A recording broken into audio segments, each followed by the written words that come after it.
Live everywhere. Daily Kos Radio on netrootsradio.com presents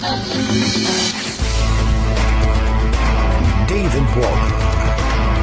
Kagro in the Morning Show.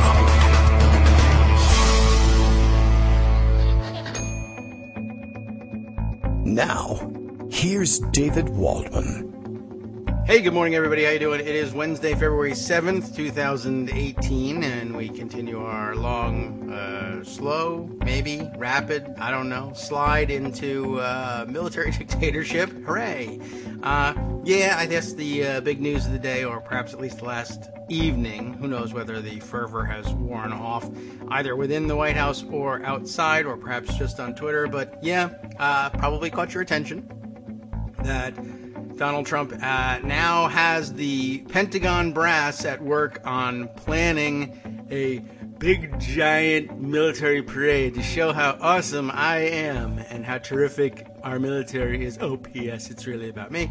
And we're going to have the giant parade that he tried to have, I guess, for his inauguration. But he was rebuffed by the military, one, because, of course, no time to work out the logistics of what he was asking for. And two, as I recall, the big pushback was, the streets of Washington, D.C. can't actually accommodate the vehicles you say you want in your parade. He, of course, wanted to have tanks rolling down the streets of Washington, D.C., something we've actually studiously avoided as a country for as long as we've had tanks, but just basically we don't like to put on those displays of military might through the streets because it's authoritarian and weird, and we don't like to do that. But the tanks and missile launchers, I believe, that he actually asked for, all far too heavy and far too punishing on the paved streets of Washington, D.C., certainly for idle use like this. But I guess he wants to go ahead anyway. So it's going to be real interesting. It's going to cost, I think, probably millions of dollars just to repair the streets and water mains should we actually go through with something this stupid. Not to mention the millions of dollars behind the logistics of it. We don't just stage tanks outside of Washington, D.C. the way some other military dictatorships do. They don't, stage tanks outside of Washington, D.C. Or at least we're not supposed to let them get away with doing that. But outside of their own capitals. They may do that, I don't know, but we don't. And it would cost millions of dollars just to fly the equipment in, much less, actually have the parade. But he seems determined to do this. And, that's where we are now. And we'll have to find out exactly how close to reality his dream comes. I guess he was reminded some months ago when he visited France for Bastille Day, or was there during Bastille Day, and saw their military parade. And I guess that was super impressive to Trump. And he, at that point, declared his intention to have such a parade for himself, and maybe even do it better. For sure, in fact, do it better than the French did. If the French can do it, if the France can do it, then so can we. And, of course, he immediately found the proper political cover for our stupid times. Oh, you don't think it's a good idea? Why do you hate the troops? So that's going to be the selling point. It's a celebration of the troops because we have pride in our military. We're going to make them march around like toy soldiers rather than train or deploy somewhere or do something. We're going to fly them into Washington.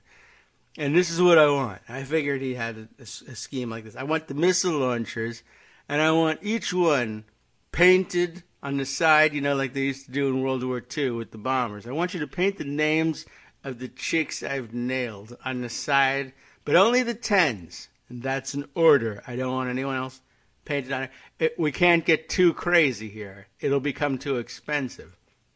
So, that's what we're in for, I guess. Well, by the way, good call here. Matthew Rigdon listening to the whole show this morning. Too heavy for the streets, idle. Is that a military parade or Trump you're talking about? It's close to the line on that one. Well, let's see. Bill, of course, tweeting this morning, as he always does about the show. Daily Kos Radio is live now. That's the intent of the first 5 minutes of the show, to let you know that we are on the air and live. And here's how it'll go. Kagro X, that's me. You can reach me on Twitter at KagroX. David Waldman. I will talk first. I'm doing it right now. Followed by our own Greg Dworkin. And then Joan McCarter. Why? It's like a military parade down Pennsylvania Avenue for your ears. Minus the military part. Well, we're all pretty... we can get militaristic. We can do that. I will, as we answer the phone today and bring Greg in on the action, I will maybe even say like HUP 234 or something like that. Not to be mistaken for HUT 1234 or any sort of childlike calls one might make during a touch football game or even a tackle football game among youngsters. Football still in the news, though the season is over. We like to put these things behind us. Super Bowl, not that interesting to me, of course, but many others were excited and intrigued by the entire spectacle. And one of the other weird things sort of circulating this morning has been pointed out. I neglected to retweet it, but I did see it flying around yesterday and then put a finer point put on it with some illustrations, some screen grabs today. Important point, not really my wheelhouse, and it's certainly something that interested me, but thought I'd throw out there in case you hadn't seen comparisons of the post-game reaction from Super Bowl 52 loser Tom Brady, quarterback, of course, of the Patriots, compared to the post-game reaction after losing the Super Bowl of Cam Newton. The difference between the two, one of them being, for instance, let's say, I don't know, race. Neither one, apparently, made any particular effort to shake the hand of the opposing team's quarterback or coach, or anybody, for that matter, to congratulate them, sportsmanlike, after their victory.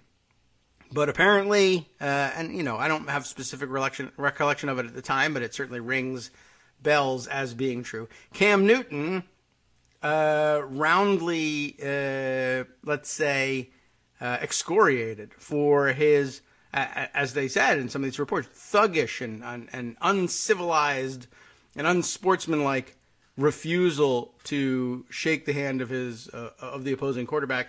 Whereas Tom Brady, apparently, in some quarters anyway, praised to the heavens as a pure competitor who hates to lose. I think most probably professional athletes are on that level, and it was what was driving him was his fierce competitiveness, not his thuggish antisocial behavior, as was accredited to Cam Newton. I thought that was just sort of interesting, and we'll grab one of those and retweet it, or at least include it in the roundup, just so you can see exactly what we're talking about. It's pretty bizarre, but I think we've kind of come to expect it at this stage of the game. And the same game, of course, being played more in our wheelhouse, the political realm. Trump campaign has apparently prepared their ad campaign. Whether or not it'll ever air on television, I'm not sure, but you know how these things go. You make it and you put it on the internet and everybody talks about it. Has prepared an ad furthering the call regarding the lack of applause for Donald Trump by Democrats watching the speech as treason. So I guess he's going to stick to that talking point. They call it a disgrace to the country that Democrats dared not applaud for some jingoistic line or another that the president had delivered. These is, of course, the party of you lie, but whatever, we all forget about that and have collective amnesia as we prepare for yet another of our annual military parades, which we've always had because we love the troops so much. I guess that's just where we're going to be stuck for now. All right, Greg Dworkin waiting patiently in the wings. Good morning, Greg. How you doing? Good morning. Actually, we have had military parades yes, frequently, and they're terrific, and they're wonderful. It's just that the way we do it is we leave out the tanks and the guns, and we just have actually the soldiers, the veterans. They go up. Have done that. They go up, the canyons of Wall Street, and then we throw ticker tape at them. Yeah, we have had military parades. That is the proper way to do a military parade. Also, I of course recall a parade of a similar nature to what Trump is proposing anyway, but not exactly. Following the first of our two Gulf Wars, the successful, what they call the successful conclusion of the first war, and military flyovers and all sorts of things like that. But yeah, tanks in the streets is actually like a sign of panic and despair, and we don't usually like that. It is an interesting idea. I mean, when you think about it, after all, for example, when the Yankees win the World Series, they go up the same canyons and get the same ticker tapes. I mean, maybe we should do it with tanks and guns next time. Yeah, throw tanks and guns at them? Well, have them ride up the street in tanks and holding guns and stuff like that, and tell them the Red Sox, we are dominant, and you better not even try next year. Yeah, Trump should. Let's do it fair and square. Let's do it on an even playing field. Let's gerrymander. Let's instead of having balls and bats, we'll have guns and bombs, and why not? Because it's America. And Trump should ride on that custom chopper that the president used in Idiocracy. That was a Did they make it awesome. for heavier presidents? That's a good question. Is that what you meant about custom? It definitely was customized. Because he's felt 239 pounds. Yes, they can add a couple more tires on the rear axle. I think it was the tricycle. That's not a nice way to talk about the president's butt. He's always adding extra tires. Yes, That's true. Well, there's not a lot of good ways to talk about the president's butt. So I do my best. Josh Marshall says, mix together the military parade claims of treason against political opponents and the signature hyper-valorization of military service and police. USA. And you see a Trumpian version of a dystopic American future that is 2 parts Augusto Pinochet, 1 part Lee Greenwood. But the important thing, and I think you'll see a theme here, is that that's what his voters want. Yeah.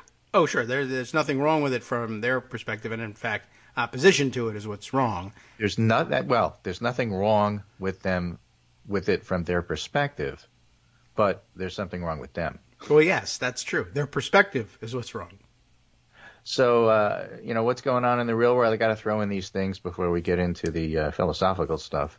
Amanda Turkle has a nice piece in Huffington Post. Democrats win special election in Missouri district that went big for Trump. Right. Democrats have dominated at the ballot box. Should have a parade. During Trump's time in office. They flipped the Missouri State House seat Tuesday, marking the 35th seat that has changed from red to blue since Donald Trump became president. Mike Ravis, 27, one of those millennials that just sits home and does nothing except not true. It's not true for millennials, and it's not true for this guy. So Mike Ravis, 27, defeated his Republican opponent in a special election Tuesday by 3 percentage points, which reminds me, by the way, yes, I think there's 3 teenagers running for governor in Kansas. Is it D's Nuts? Is he back? No. That really good, articulate, know the issue kind of people. And Kansas, of course, is responding in the usual Republican way. Let's make a law that says you can't do that anymore. Why would you allow that? I think they should have a law that says you can't run for governor if you're over 30, because the people who have been running Kansas are so bad. I think you could do better with the teens. So these kids just want free avocado toast, Well, just stop picking on the millennials. Mike Ravis won. He defeated his Republican opponent in a special election by 3 points.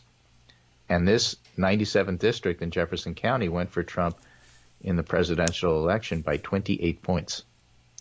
That would be a lot. Now, the area is historically Democrat, but recently tilted Republican, think West Virginia. In other words, the district has swung 31 percentage points toward the Democrats since Trump won last year. Oh. Okay. Don't tell him. And Mike McDonald, election project guy who studies turnout, has some comments and pushback about, it was a low turnout election, and so the revved up Democratic base, of course, won, but that doesn't mean that they have any chance in November when everybody shows up. And you could argue that both ways by looking at John Ossoff in Georgia. He did much better than everybody expected, and yet he lost by a small margin because everybody showed up.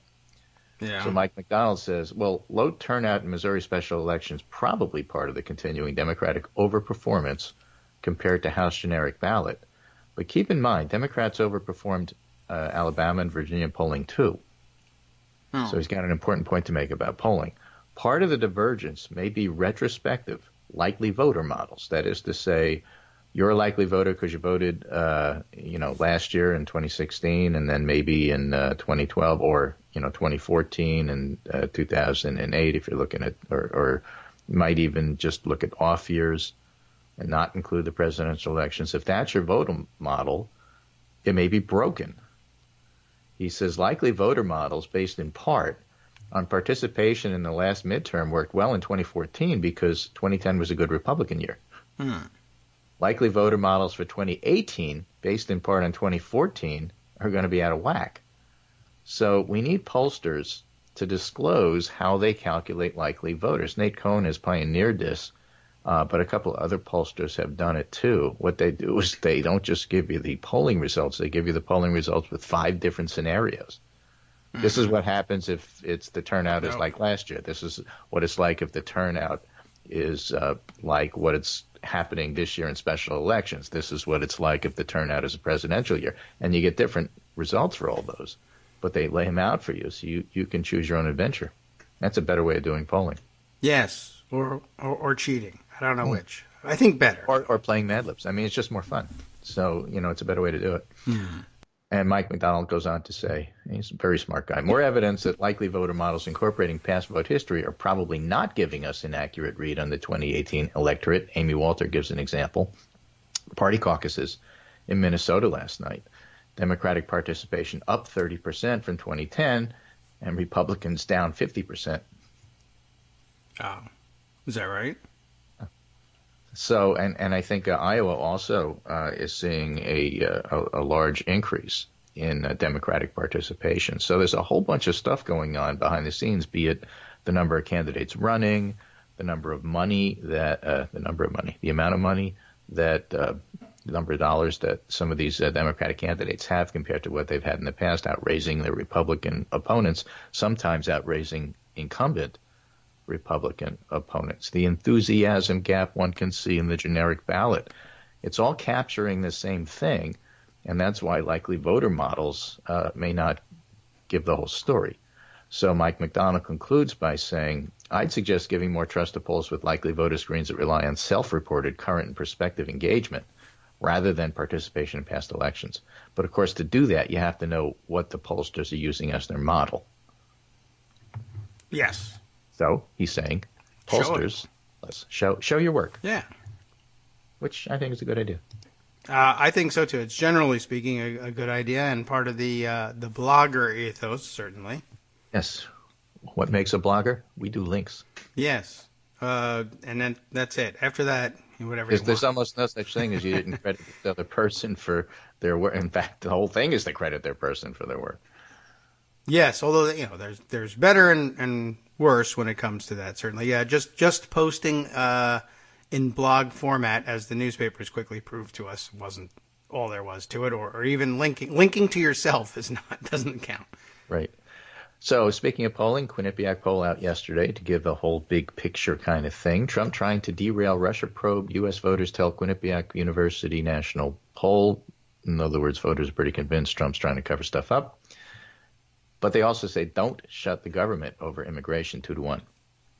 Oh, well, too late for that. Well, no.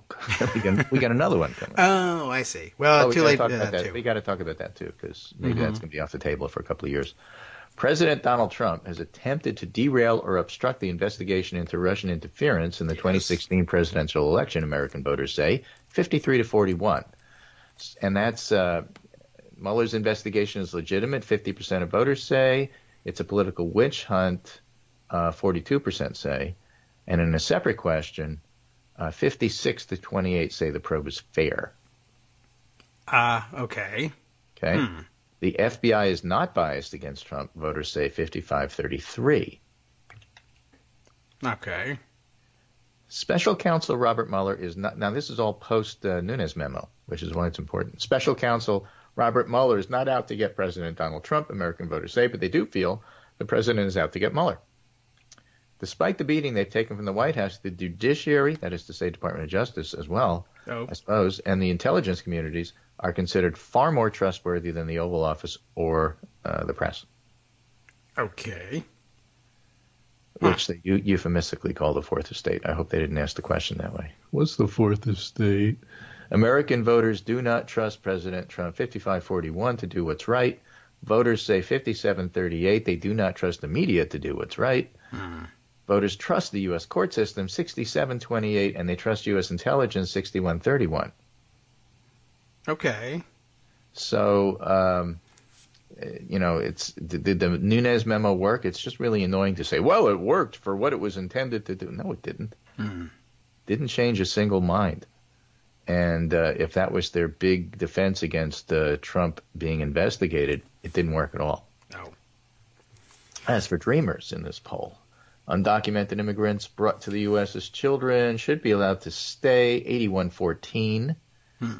So Trump has an idea he'd like to do nothing and then hold DACA hostage for the midterms and use it for his base the way that George W. Bush used to use ballot questions to turn out conservatives. Oh, yeah. Okay. So don't expect any resolution anytime soon. We'll get to that in a minute. Okay. American voters say 66-30. It's not worth shutting the government down over this. And they also oppose building a wall, 59-37. Oh, well, too bad for you on that. On other immigration issues, 63-33, undocumented immigrants do not take jobs away.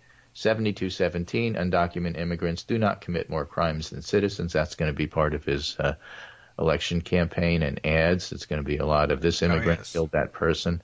But most people in America don't believe that. 54% that the rate of legal immigration should be kept the same. 24% say it should be increased.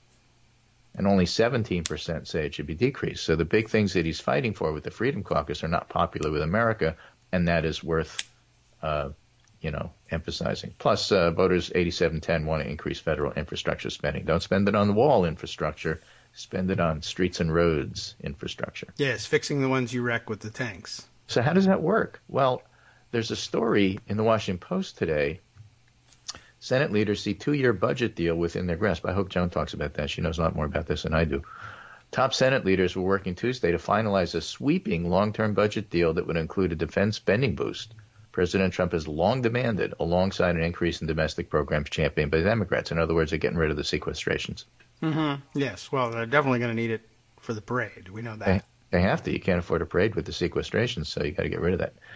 Kelly Mejdrich, who is an appropriations and budget wonk for CQ Roll Call, says, I don't think it's off base to say there's quiet excitement on Capitol Hill about how close leaders are to the budget deal. You could see it in staffers' faces. Obviously, she's a big data reporter, right? Okay. Yes. Right. The data she's collecting from their faces is staffers' faces data, right? It's biometric. Yeah. This is potentially the biggest moment for spending since 2015. $300 billion in relief from sequestration levels set in the 2011 deficit reduction law would be a huge thing across government, especially since spending has been so knee-jerk on so many levels for years.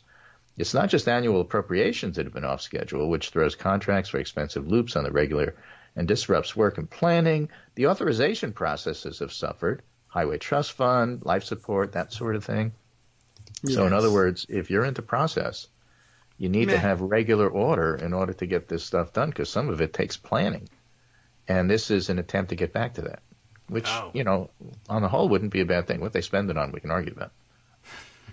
Okay. Well, as long as they have a plan to give out the money for dumb stuff, it will work. Then you have a process for arguing about giving out money for dumb stuff. That is true. At 3 o'clock, I'm going to argue against it. Also, more money for dumb stuff. True.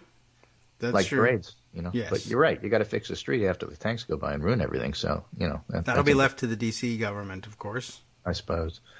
But doesn't the D.C. government, get their direction from Congress? They get a ton of their money from Congress. But not exactly their own state. Yeah, right. That's true. Although I suppose they could always just withhold that and just say, you're going to have to close your schools and fix the roads after we wreck them. So on that important question of DACA and Dreamers and immigration and how that works, conservative Kurt Bardella, who is an ever-Trumper, by the way, has a really interesting piece in USA Today from a few days ago. I don't think that we spent enough time on it, which is to say I didn't read it till just recently. Okay, USA a few days ago. That's my favorite publication. USA Today, a few days ago. How can Democrats win on DACA and shutdowns? Good. I'm glad it's in the newspaper. How? Remind America GOP is in control. He says, when I worked for the minority party while Obama was in charge, we never let the country forget the onus for action is on the party in power. Yes. How did things go so bad so quickly for Senate Minority Leader Chuck Schumer and his party? And are they doomed to be seen as losers in the next round? Not necessarily. The undocumented young people in the Deferred Action for Childhood Arrivals program, DACA, so-called dreamers, brought here by their parents, are the main point of conflicts, and they face a perilous situation, and it was 100% the making of President Trump. On September 5th, 2017, Trump fulfilled a campaign promise to terminate DACA, unfortunate word given what ICE does, tweeting Congress, get ready to do your job, DACA. On January 11th, in a spectacular display of racism and ignorance, Trump reportedly referred to Haiti and Africa as S-hole countries and asked, why do we want people from Haiti here instead of people from places like Norway? That episode was a political gift to Democrats, but a few weeks later, Trump and Republicans were perceived as winners of the shutdown conflict. I spent the better part of a decade working on Capitol Hill for Republicans in the House and Senate, including the House Committee on Oversight and Government Reform during my time there. It became the epicenter of confrontation in Congress with high-profile hearings. The natural tension created terrific theater. On one side, a vigilant Republican chairman, Darrell Issa, who embraced his watchdog role and the media profile that went with it, and on the other, congressional Democrats convinced that Issa represented an existential threat to Barack Obama's presidency. Yes. Our break is fast approaching, but we have 30 seconds to wrap. Well, the wrap. Our recipe for success in the minority: manage expectations and define success. They're responsible. It's very simple. Just say it over and over. They're responsible. The GOP is responsible. That's how you win. That's the message. I feel like we tried that one, but we can... we didn't do it well. Go. Okay, that's always a possibility. Let's talk about it. When we get back, we'll talk about why. Okay. Hi, it's me, David Waldman, your host for Kagro in the Morning, interrupting this little break to say thanks so much to all of you who are contributing supporters of Kagro in the Morning. Thousands of you are downloading the show each day, but fewer than 1 in 25 regular listeners are donating to help keep us on the air. For the money you'd spend on a single 3-minute iTunes song, we bring you 2 hours of great news and entertainment every day, 5 days a week. Patreon.com, Patreon.com makes it easy. You can find us there by searching KagroX or David Waldman or Kagro in the Morning or even Daily Coast Radio in their search box, and you'll be right where you need to be to make easy, recurring, monthly contributions to support our show. Once again, thanks so much for your support.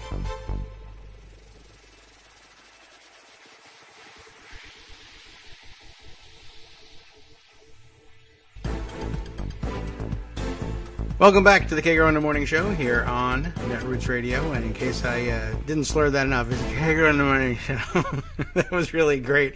Well articulated. Well, you know, it's a podcast for the most part. So, and we have some news on the podcast front we'll talk about during our interim. But, it's basically, if you've started to press the play button, you pretty much know where you are. Those of you listening live, you're listening on Netroots Radio. And again, not a mistake. For the most part, although every once in a while I suppose someone stumbles in the door, and welcome, we have lots to tell you. Greg Dworkin still with us.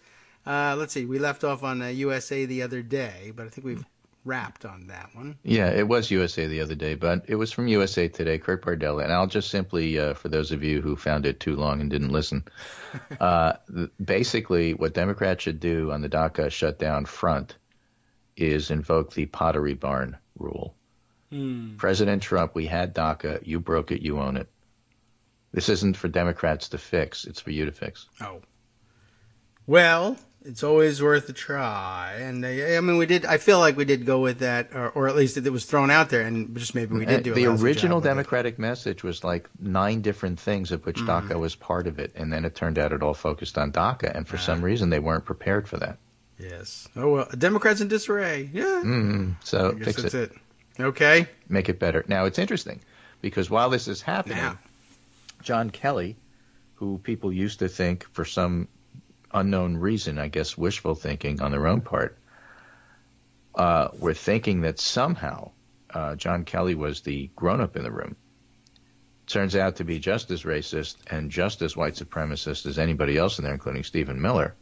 And he's been a very hardliner on a lot of these negotiations. And while he goes up there to throw an olive branch and say, this is such a great deal, I can't believe that the Democrats would walk away from a DACA fix, even though the people, we made it bigger because there were 800,000 DACA recipients, but we made it like 1 point something because all those other people, the bigger number is based on all the lazy folks who didn't sign up, because everybody knows, DACA people are lazy.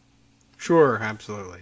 Lazy is a really interesting word to use, and the reason I say that is that Emily Badger and Margot Sangerkatz have this fascinating piece from The Upshot from the New York Times a couple of days ago. All the news that's fit to print, maybe not today, but yesterday and the day before. It's called Who's Able-Bodied Anyway? It has more to do with the work requirement for Medicaid, but fits right into John Kelly's remarks about lazy. Oh, wonderful. Okay. The article is about the 400-year history of how we talk about the deserving versus the undeserving poor. Able-bodied. Two different kinds of poors. I see. Yeah. Able-bodied is not truly a demographic label. There's no standard for physical or mental ability that makes a person able. Rather, the term has long been a political one. Across centuries of use, it's consistently implied another negative, that able-bodied could work but are not working or working hard enough, and as such, they don't deserve our aid. You could see in that context where it fits in with John Kelly, you only work 3 shifts a day. Okay. Right? And so therefore you don't work hard enough and don't deserve our aid. I see. And, it's not quite to the point of calling them shiftless and lazy and then portraying them in cartoons like in the 40s, American blacks were portrayed as lying down with flies, around their head because they're too lazy to move and knock them away, or they're not clean or whatever that imaging was supposed to do. But the whole idea that you're lazy, I mean, these are some of the hardest working people you'll ever find anywhere. Literally working 2 shifts, 3 shifts, hauling rock, building the stone fences for the rich in 110-degree weather. I mean, the idea that they're lazy is insane. There may be many things, but lazy ain't one of them. Yeah. I mean, it's dangerous ground getting into able-bodied when Trump is your president. I don't know is he able-bodied? I don't know. I mean, we could ask that question. Well, we already covered the tire and rear axle stuff there. Yes. Within that term is this entire history debates about the poor who can work but refuse to because they're lazy, said Susanna Ottaway, historian of social welfare at Carleton College in Minnesota. To a historian, to see this term is to understand its very close association with debates that center around the need to morally reform the poor. Okay. So in Washington, able-bodied has retained its moral connotations but lost much of the historical context.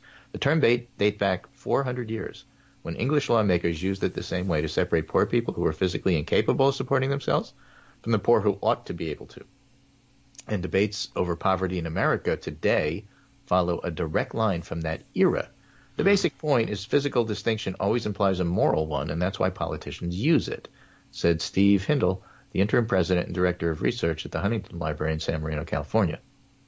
He finds it not surprising but profoundly sad that so few politicians think about the lineage of the term. Historians trace America's welfare system to England's 1601 Poor Law, which required local communities to collect taxes and distribute aid to the poor, but only the impotent poor. Those truly powerless to support themselves were to receive aid. The able-bodied were put to work. I see. Well, 1601 was a pretty good standard. Yeah, it was a pretty good year. Public debate about the poor, Mr. Hindle said, has centered ever since on a set of opposites, the deserving versus the undeserving, the idle versus the industrious, the able-bodied versus the old and sick. And over time, the English came to recognize a third class, the able-bodied who were blocked from work for reasons beyond their bodies, like no jobs.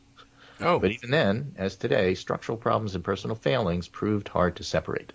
So under Elizabethan law, the job of making those distinctions went to church wardens and parish overseers, people who live in the community. And today, we've constructed vast and expensive government bureaucracies to draw those lines. Kentucky has outlined a number of exemptions to its new requirements that able-bodied Medicaid beneficiaries must work and pay small premiums. Former foster care youths and pregnant women don't have to pay. The evicted and the homeless won't be locked out from coverage if they miss their payments. People who are medically frail. And such exemptions sketch new definitions of who's able, and they erect more elaborate barriers to assistance as another way of winnowing out the unworthy. Mm-hmm. So that whole concept and the whole way of thinking about it is just exemplified by John Kelly's comments about the difference between DACA dreamers and those who would be eligible, but they're too lazy to get up off their butt and apply, which is, I think, what he said. Yeah. By the way, I mean, does it never occur to him at all that maybe, especially as he's on Team Trump and expressing all these suspicions about malfeasance in government, secret spying and surveillance, etc., never occurs to him that people who could be identified and singled out for personal abuse by the President of the United States don't like to, sign up for lists? Well, I heard an even better one. Basically, the people didn't come out of the shadows because they were afraid that somebody like you might one day be running Department of Homeland Security. Exactly. I mean, well, I think that's what I meant, essentially. Did I say something different? I don't. Okay. Well, it's not just the president. That's the whole thing. Everybody blames it on the president. It's people like John Kelly, and that's what I'm trying to identify and emphasize here. There are many jerks. John Kelly, you're the problem, not just Stephen Miller, and certainly not just the president. The president enables you, but you are the one who's doing this. In fact, reports out of Washington say you keep the president in the dark and treat him like a mushroom. Keep him in the dark and dump crap on him, and then while you run the government yourself. Yeah. President Kelly. So you are responsible for this. Well, lots of realizations now dawning on people who either who distrusted the assessment the first time or just were I don't know, maybe it's dawning on them now, but lots of people hearkening back to the idea that he was going to be the moderating influence, the adult in the room in all of this, and it certainly proved he belonged in the room, just not because it was going to help any. So I'm throwing this Jonathan Corner piece, Jonathan Chait in this case. I put it at the bottom there so you can find it easy. But it kind of sums up a lot of this stuff. Conservatives and the cult of Trump. Okay.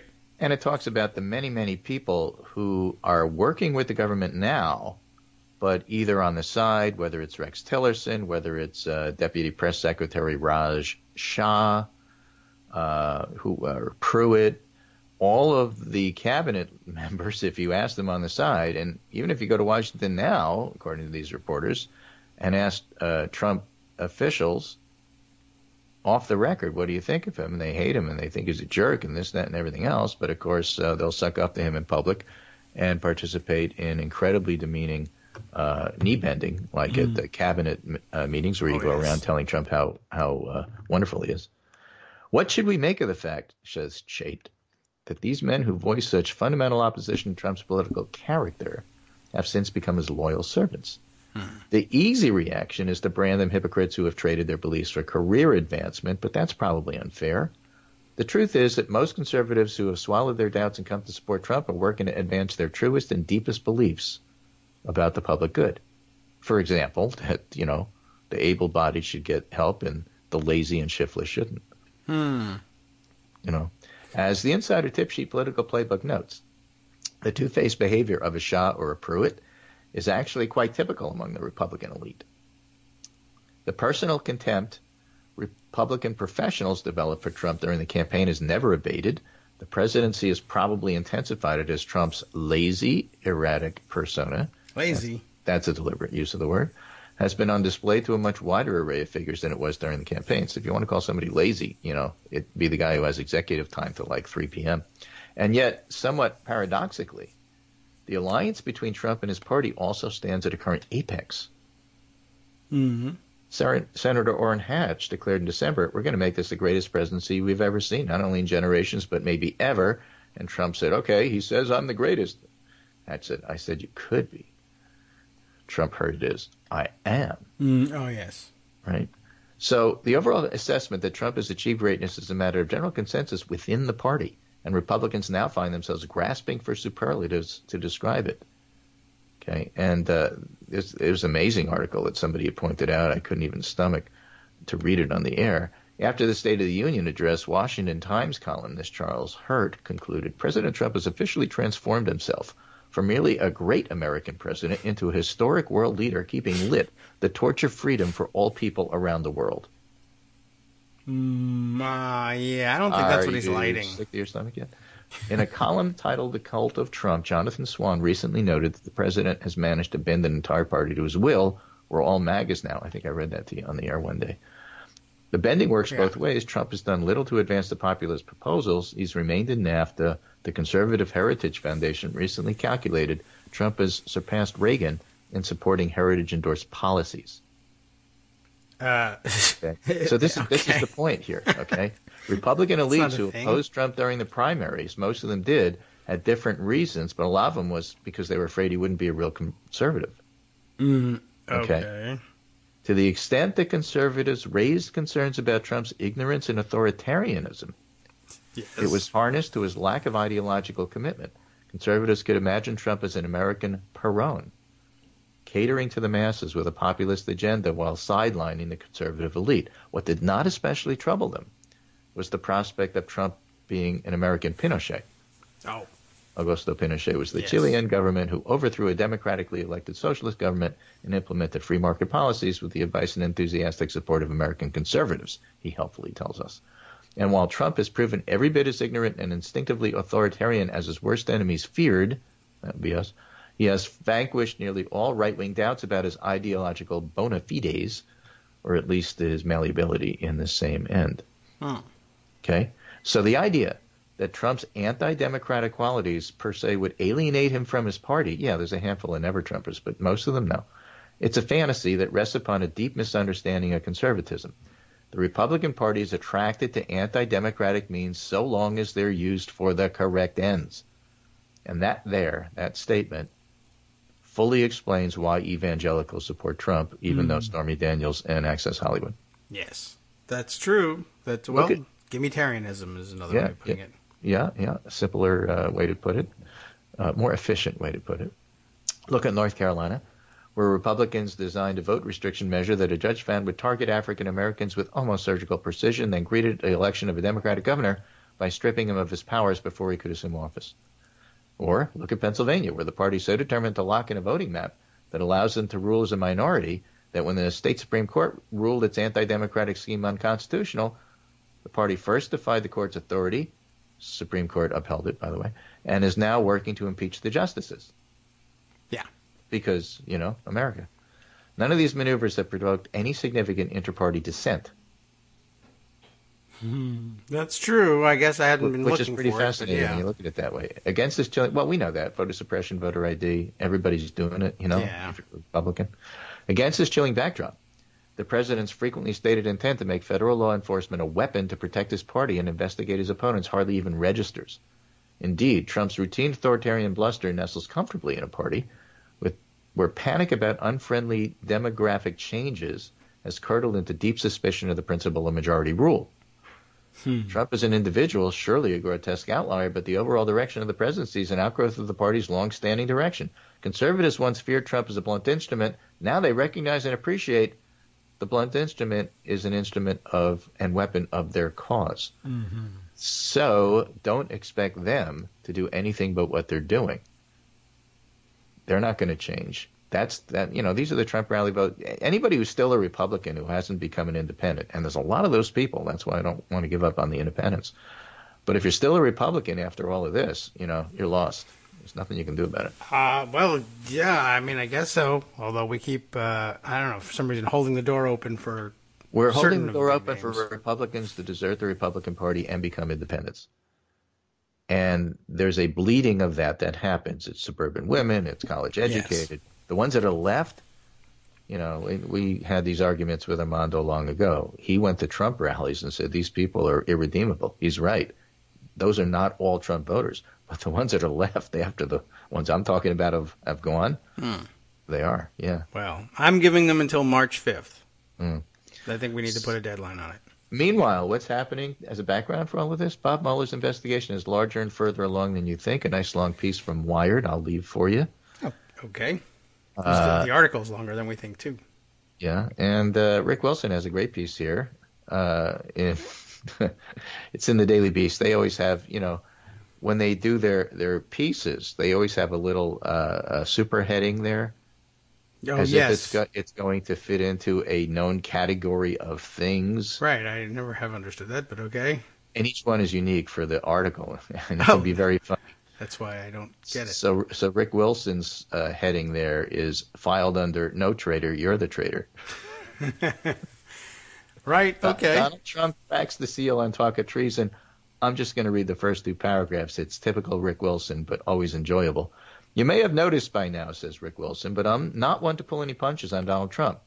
As a conservative, I see him as a statist abomination, a plump, bewaddled authoritarian wannabe man-baby with the intellectual horsepower of a toaster oven. One thing we've learned in the last 2 years is that no legal, moral, or cultural strictures bind Trump. He's immune to the better angels of human nature. The moral event horizon about him consumes the good in anyone who becomes one of his vassals. There's no better version of Trump ever. He can only degrade and destroy everything he touches, but Monday was remarkable even for him, talking about the Democrats are traitors for not standing up and applauding him. Mm-hmm. Yes. Okay. One of my favorites. And as I finish the show, let me just give you a quick smattering of conservatives that have left the Trump orbit. This one is Max Boot. Congress should censure Nunes just like McCarthy, talking about Joe McCarthy. And in the pundit roundup today, I have a whole host of them. Michael Gerson, the cowardice among Republicans is staggering. The way Ryan is headed, history offers 2 possible verdicts. Either he enabled an autocrat or was intimidated by a fool. With the blessing of Republican leaders, the lickspittle wing of the GOP is now firmly in charge. Gee, these conservatives, they have such harsh language for, it's unlike us liberals who are very kind and gentle and, look for the best in people. Sure. Jennifer Rubin, Trump's lapdogs now accept the labeling of opponents as treasonous. Some Republicans will ignore the remarks. Others will scream at the media for covering them. Others will rationalize it. As of this writing, there's been little pushback from the GOP. We just talked about why. Lickspittle lapdogs. Those are conservatives who are saying this. Here's a fascinating piece by Gabe Sherman in Vanity Fair. Trump wants a killer. Post-Bannon, post-Nunes, post-Kelly friction, a frustrated Trump searches for a West Wing reset. He pines for old campaign hands, Jason Miller, Corey Lewandowski, and David Bossie.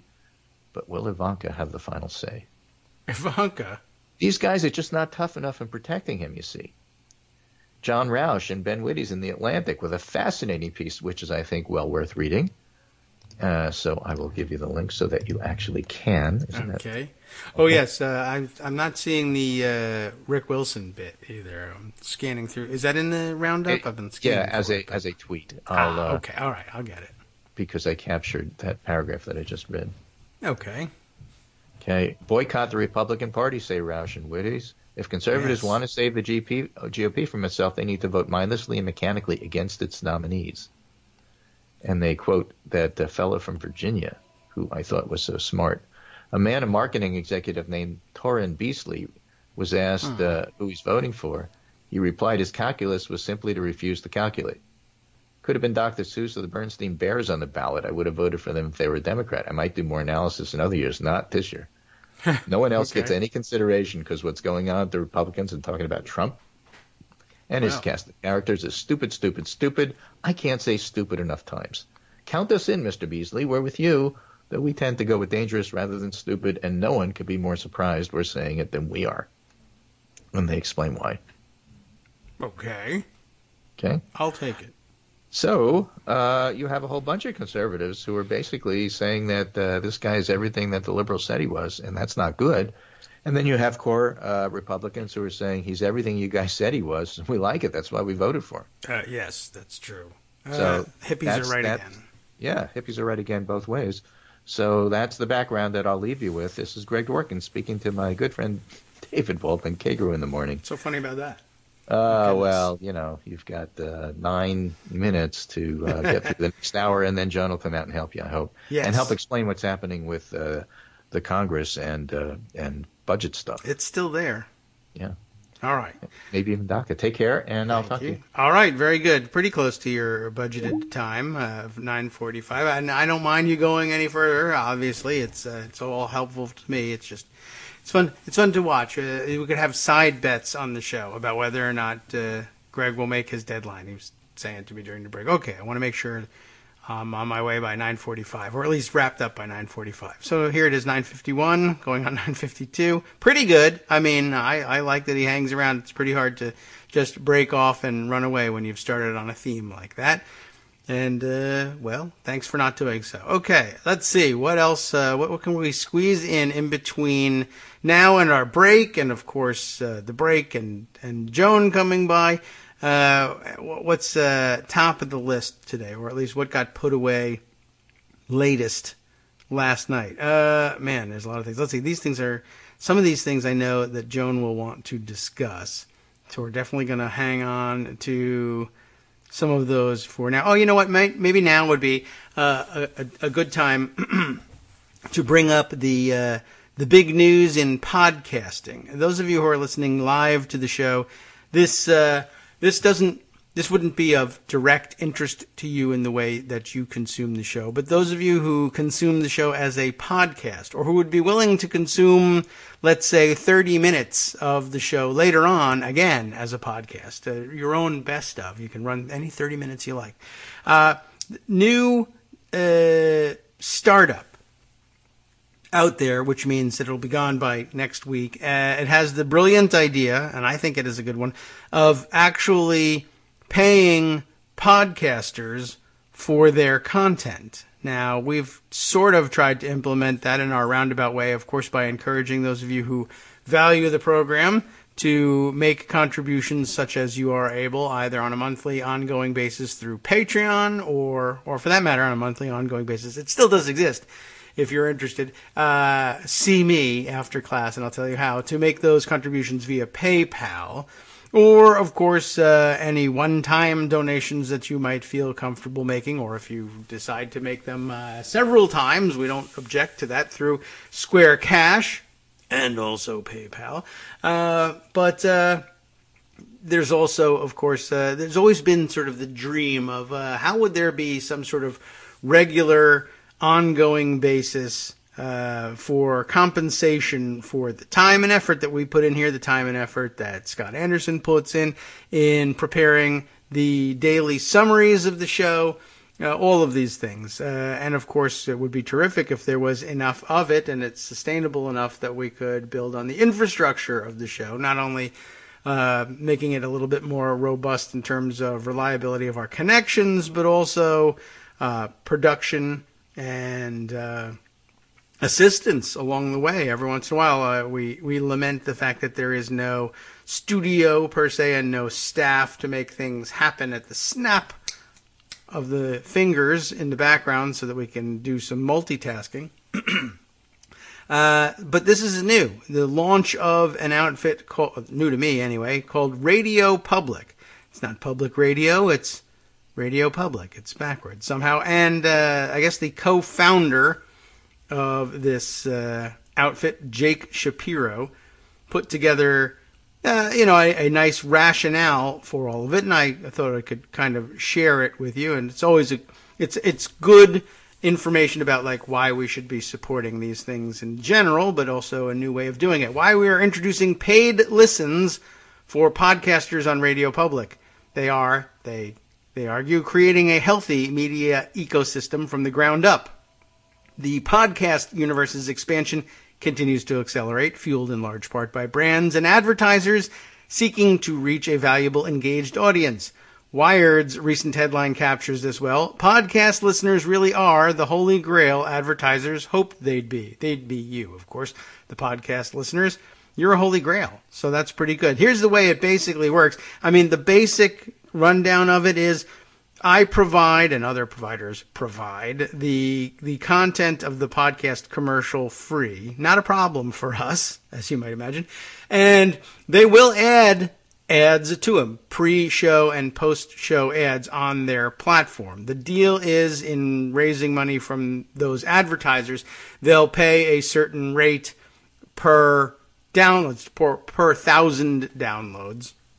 and at the moment it stands at $20. We'll see how long that lasts per 1,000 listens, actual certified or whatever that means, listens. So essentially, if you are listening to the show as a podcast, all you need to do is listen to the podcast on their native app, the Radio Public app, which is available on both Android and iOS phones. You can install it on your desktop, whatever, but instead of using whatever player you happen to be using the Radio Public player. And if you listen to, by their metric, either 30 minutes of the show or 60% of the entirety of the show, however long the show lasts, whichever comes first, essentially, then it counts as a verified listen and counts towards the CPM rate, and they pay the podcasters out of the revenue raised from the advertising. Interesting. I don't know if it can work, but those of you who listen via podcast, we ask you to give some thought to Radio Public, and of course you can find them at radiopublic.com. You can download their app. You can find our show, and it's presented just the same way. You can download it for later listening too, but if you listen, be sure that you do so on the Radio Public app, and we'll start seeing some credits, and we'll let you know whether this thing works or not. It would be fantastic if it did, so I'm going to do my best to promote our giving it a shot anyway by using and embedding their player on the in our daily posts and on the front page in the afternoon and evening roundups and open threads. We'll give it a shot, and hey, if it works out and it's sustainable, maybe that will drive many more of you into the podcasting biz, which to this point has kind of sucked. But if you'd like to continue, of course, doing it without the hassle of producing a daily program or even a weekly program or even any sort of program at all, but just sort of be able to broadcast when and where you feel like it, then by all means do continue to pick up your smartphone and or other electronic recording device and send your submissions to us. Always happy to try and work them into the program in between our various breaks, which don't actually count as commercials, you'll be happy to know. And, speaking of other contributors, we'll be coming back at the top of our second hour and looking forward to hearing from Joan McCarter. We'll talk with her next.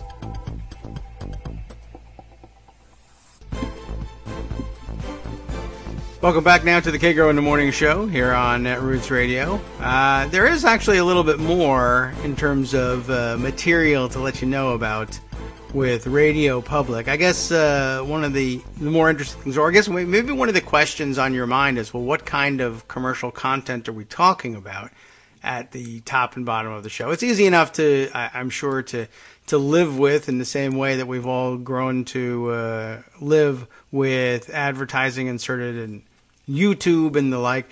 And the simple answer at the moment is I have no idea. I have no idea what kind of advertising content they'll be adding at the top and the bottom. That doesn't sound very good, but one of the more promising things I think about it, and one of the more interesting things about this effort is, well, the public part. What do they mean, Radio Public? Well, I don't exactly know that they meant to tie it to this, but this I always found interesting. Both as a concept and I find it interesting that they would adopt this approach. We've discussed long time ago on the program public benefit corporations and the modeling wherein you charter yourself as a corporation that's specifically making specific effort to break away from the business school model, the business school taught model of all operations of the corporation are for the benefit of shareholders and shareholders first, foremost, and perhaps only, whereas it would be entirely within your legal rights, certainly, to organize differently and to emphasize the distribution of benefits to other stakeholders, not just shareholders. And Radio Public does, in fact, organize itself as one of these public benefit corporations. They're write-up on it here, at least the short version of it. Radio Public is a public benefit corporation powered by bona fide, to give it the proper pronunciation, I guess, bona fide podcast geeks. We can say bona fide, really, honestly, here in America. bona fide podcast geeks with extensive experience in public and not-for-profit media.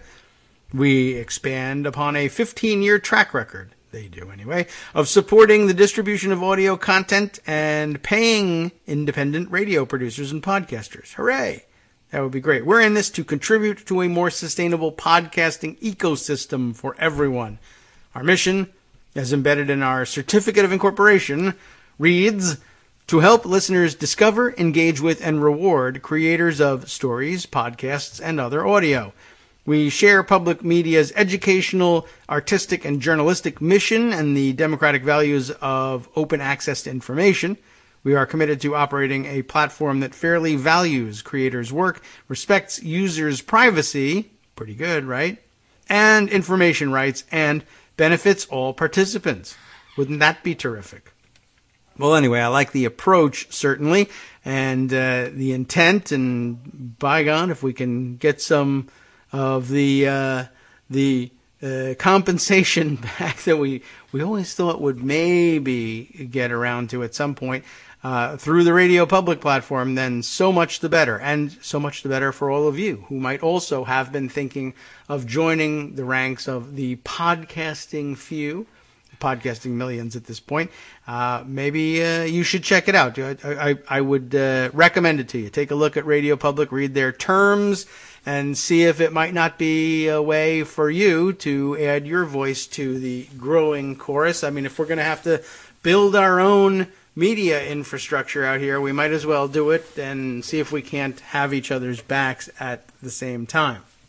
Anyway, we'll see where it goes, how long it lasts. Sometimes, I guess the cynical part of me says these things tend to last about, a matter of weeks or months, and then, gosh, all the intentions were there, but it's just falling apart. But I guess hurry up, jump in, and see if it can't get you started sharing your voice and opinions with, hopefully, many thousands, many millions of others at some point. Okay, let's see.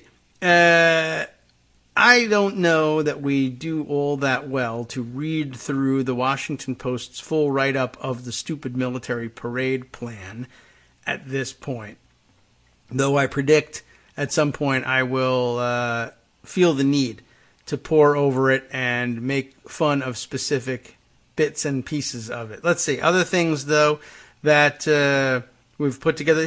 Let me at least take note of this in Public Integrities, publicintegrity.org, having posted this. I feel like we've been over this ground, but really, this is we value the Center for Public Integrity not so much necessarily, though they do occasionally break big scoops, but rather doubling back on big stories that some of the details get glossed over in the mainstream traditional media, and the investigative reporters who work through the Center for Public Integrity very often loop back and fill in the real detail and do all the real sleuth work at making the story that much richer and giving it better legs going around the second time. But certainly a topic we've covered here on the show. Did Donald Trump profit from his own presidential transition? I am so glad to see people getting back to this one. Special interest dollars may have paid rent in Trump Tower. And the answer is they absolutely did. I'm just here to remind you, money is fungible. The answer is they did pay rent in Trump Tower. There's no point either practically or legally for trying to divine whether or not a certain contribution was used for this purpose. It all goes in the same pot, the money being fungible. Legally, anyway, we'll assume, it'll be easy enough to get the court to assume, that that money went to that purpose. Carrie Levine put this report together. I'll give you a flavor for it, at least, with the first couple paragraphs. Trump for America was what they called the nonprofit that raised millions of private dollars for Donald Trump's presidential transition expenses. It still hasn't provided more than vague outlines of its spending and won't say what its plans are for nearly $2 million in leftover cash. Again, I guess I should reemphasize, this is the transition expenses, not the inaugural fund, which is also separate, different, and likewise has provided almost nothing in the way of information about how it spent its money. I don't know whether the transition is under stricter obligations to account for its cash than the inauguration. The inaugural committee is under no such obligation. But a Center for Public Integrity review of presidential transition and related records raises the question of whether the group used money it collected from wealthy special interests to pay Trump's company hundreds of thousands of dollars for the transition's use of Trump Tower in New York City. You'll recall that the transition offices were right there in Trump Tower. So they were, of course, charging themselves rent because that was Trump's plan all along, to use this for emoluments for himself even before taking office. And like other candidates for office before him, he found this a convenient way of laundering campaign donations, or in this case, transition donations, into personal funds. And, well, no chance he was going to give that up. Such an arrangement, they do note, would have allowed Trump to personally profit from the initial formation of his presidential administration, ethics watchdogs point out. 3 days after the election in 2016, a Trump presidential transition staff member emailed an official at the Federal General Services Administration to float the prospect of using public money to pay for a Trump Tower lease. Can we get the details again of how to pay for a lease of Trump Tower in New York City? It would need to be a new contract for you guys to take over, or could the C4 pay rent and you guys reimburse out of $6 million in public money set aside for post-election transition expenses? Asked the email. This is a question not about how can we use private donations, but how can we draw from the public treasury and give that money to Donald Trump? Well, that email, obtained by the nonprofit watchdog group American Oversight under the Freedom of Information Act, had the sender's name redacted. By C4, the writer meant Trump for America, the ostensibly nonprofit group raising private money for the transition. The GSA representative who received the email forwarded it to colleagues with an added note, "Another heads up." It's unclear if there was a response. Nonetheless, later that month, transition spokesman Jason Miller, remember that guy, publicly promised no public money would be used to pay rent at Trump Tower. I guess that turned out to be wrong. Trump for America, the nonprofit, has since disclosed that it paid $258,000 in rent and utilities during late 2016 and early 2017, and it would have to be very late and very early. Indeed, we'd be talking about November, December, and the first part of January. Less than 3 months, $258,000 in rent and utilities. Gee whiz, what a rate. What a great deal he made for America. Trump for America has not specified what property it rented, although the president-elect indeed used Trump Tower as his de facto presidential transition nerve center. There were no nerves in it, but that's what they called it. It's unclear why the transition needed to use privately raised dollars for rent payments at all. The Memorandum of Understanding Trump signed with the GSA regarding the transition says that if the president-elect requests additional space or space in a location outside Washington, D.C., the GSA will attempt to obtain such space in the location requested after the election, and all associated costs will be charged to the Presidential Transition Act funds, the public pot of money for the transition. But GSA spokeswoman Pamela Dixon recently confirmed to the Center for Public Integrity that taxpayer money was not used to pay for rent or any sort of space at Trump Tower for the transition. Can that be true? Is there self-dealing?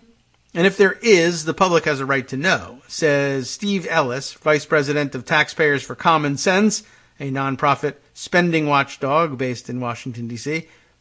I understand it's private money, but part of it is it's intending to influence the administration. That would be a problem all by itself. Of course, neither Charles Gant, the treasurer of Trump for America, nor Corey Langhofer, a lawyer who has represented Trump for America, responded to requests for comment on Trump for America's finances or whether the organization paid rent to the president's company. Of course they did. The Trump Organization and a spokeswoman for Vice President Mike Pence, who replaced then New Jersey Governor Chris Christie as transition chief on the same day the transition inquired about Trump Tower, also did not respond to requests for comment. I guess we'll just end up going through the entirety of the article because now I'm curious to see how they clarify these things. Payments to Trump's private properties are a fraught issue. The president hasn't divested from his business. And now, of course, it's run by his sons, allegedly. And government watchdogs have criticized him for profiting from the presidency in unprecedented ways. Trump's official campaign committee has paid $2.3 million to a Trump business entity for rent and utilities since he began his run, according to a Center for Public Integrity analysis of campaign finance data. The Secret Service has paid six figures for golf cart rentals at Trump clubs in order to carry out their mission of protecting the president. And by the way, it's a good time to remind ourselves that as they struggle in the Pentagon to find ways to pay for a multi-million-dollar parade for Trump, we continue to spend anywhere between $1 and $3 million every time the guy decides to go play golf, particularly when he flies down to Florida to do it. I wonder if that money could have been used for something.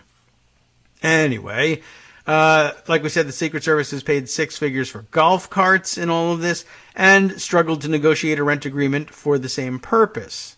The Defense Department has needed space at Trump Tower too, although it didn't rent from Trump directly, remember that story, and said Trump isn't profiting from the deal. They rented someone else's condo that they owned inside Trump Tower. Sublet it. Well, not a sublease, but of course, condo works a different way. Trump Tower was the public center of Trump's presidential transition work. Reporters staked out the building lobby, remember that, to monitor the visits of potential cabinet nominees against the gilded backdrop. Tourists stopped by to gawk. C-SPAN even set up an elevator cam to monitor comings and goings. There are precedents for incoming presidents using private space for transitions, said Martha Joint Kumar, head of the nonpartisan nonprofit White House Transition Project, which provides information to presidential transitions. But Kumar could think of no previous instance in which the provision of presidential transition space would have involved payments to an incoming president's own business. The GSA was also providing the Trump transition with other office space for free. Typical support, that usually happens, offered to presidential transitions. In 2008, for example, incoming President Barack Obama received space via GSA in Washington, D.C. and Chicago. After the 2016 election, the GSA waived $1.8 million worth of rent on the public office space it provided Trump's transition, according to records obtained by the Center for Public Integrity via the FOIA lawsuit. As a condition of accepting public funds for the transition, which he did because the fees were waived. I mean, even the waiver of rent is accepting public funds for the transition. That answers that question. As a condition, Trump agreed the maximum contribution accepted by Trump for America, the nonprofit set up to accept private dollars, would be $5,000 per contributor. Trump for America also had to disclose the source and amount of private contributions and expenditure of all monetary contributions. That answers that question. In a report filed with the GSA last February, according to the Memorandum of Understanding Trump signed with them, the report showed Trump for America raised roughly $6.5 million, boasting a contributor list salted with lobbyists, corporations, and billionaires with business before the government, and spent nearly $4.7 million of it. Among the corporate donors, usual suspects, AT&T, General Electric, Microsoft, ExxonMobil, gee whiz, he got the Secretary of State gig too, didn't he? JP Morgan Chase and Company and PepsiCo. Prominent individuals include casino tycoon Sheldon Adelson, hedge fund manager Robert Mercer, who would have guessed, and coal magnate Joseph W. Kraft III, and businesswoman Diane Hendricks. Let's answer the pleasant ringing tone here to bring Joan McCarter into the conversation. Good morning, Joan. How you doing? Good morning, Kagro. I am fine. How are you? That's good. We should give you a parade. I bet. I should have a parade. We all should have a parade. Absolutely.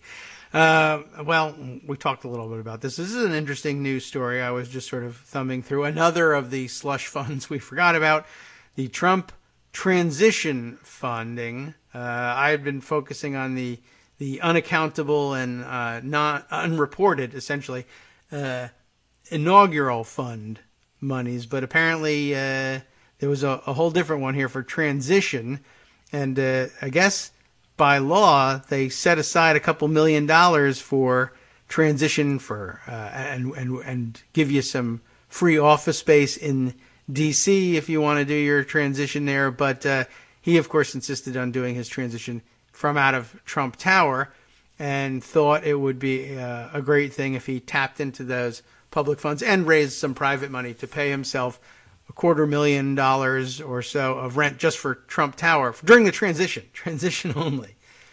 It's a pretty good rate he got there for himself. So interesting. We'll have to keep an eye on this one.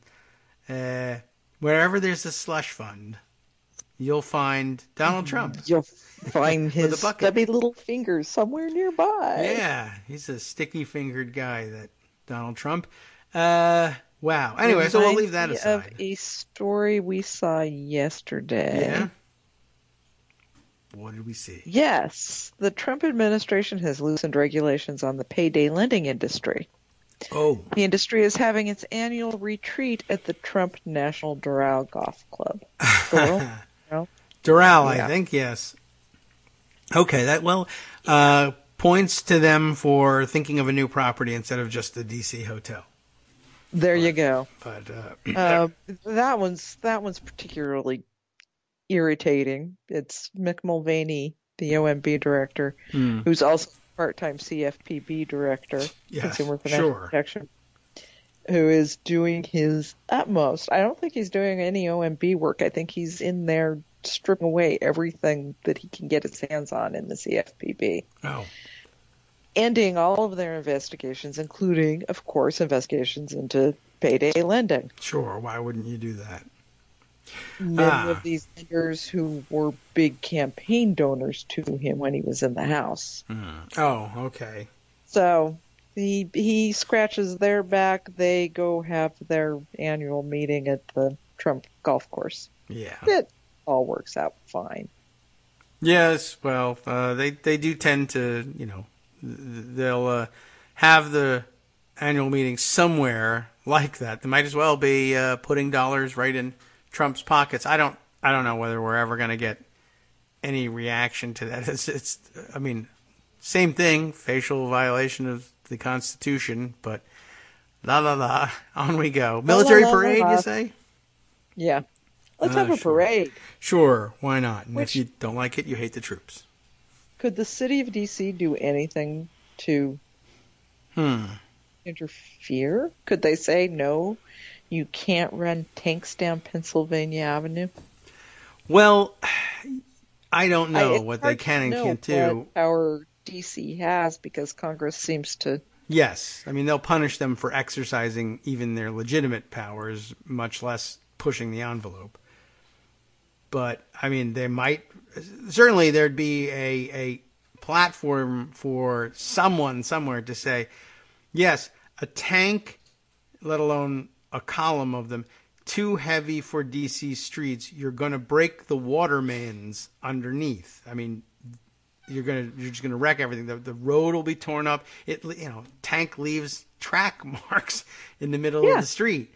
You're going to have to repave the road. And the weight limits, I mean, they're posted all over the place. We don't usually pay attention to them because those of us running around in our little teeny cars or even the big, excursions or whatever, that's not too heavy for you're not testing the weight limits. But, tanks, so maybe they're the heavy. Potential for inconvenience to members of Congress if the road from them to the White House is torn up would be enough for them to curtail things a bit. Could be. The Trump, the D.C. hotel should complain. Yeah, it's going to be too bumpy for the limos to pull up. Yeah, there you go. Maybe that'll work. Or they'll break our water main and we'll be without clean water for several days. And, even though people are only paying us so that we pass the money on to the president, occasionally they might want some clean water. They might show up to use the rooms instead of leaving them empty as they typically do. There you go.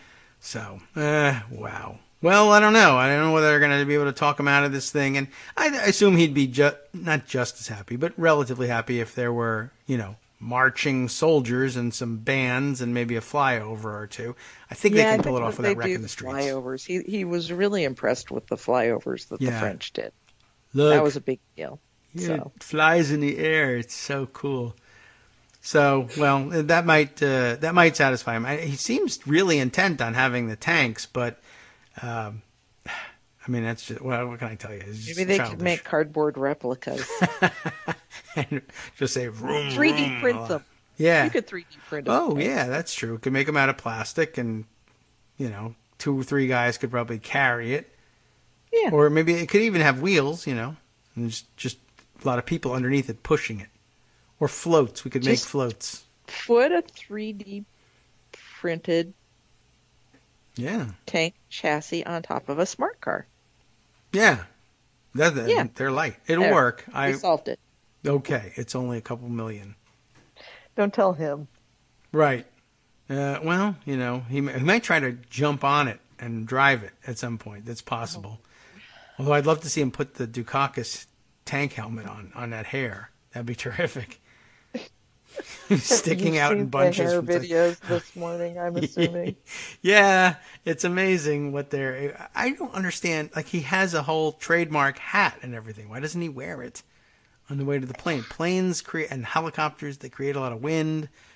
Yeah, this was. He's gonna start doing so now that this video's out all over the place. I guess so, but this is like the 19th such video. It's crazy. It's very disturbing. It is. I, don't like to be so easily distracted, but whatever he's got going on back there is not normal. No, the Darth Vader, I think we knew that already. Thing. Yeah, that's true. There's nothing normal in that head. Anywhere. Normal going on anywhere. But it is interesting because I've never seen anybody. 239 pounds. 239 pounds of hydraulic equipment on a scalp.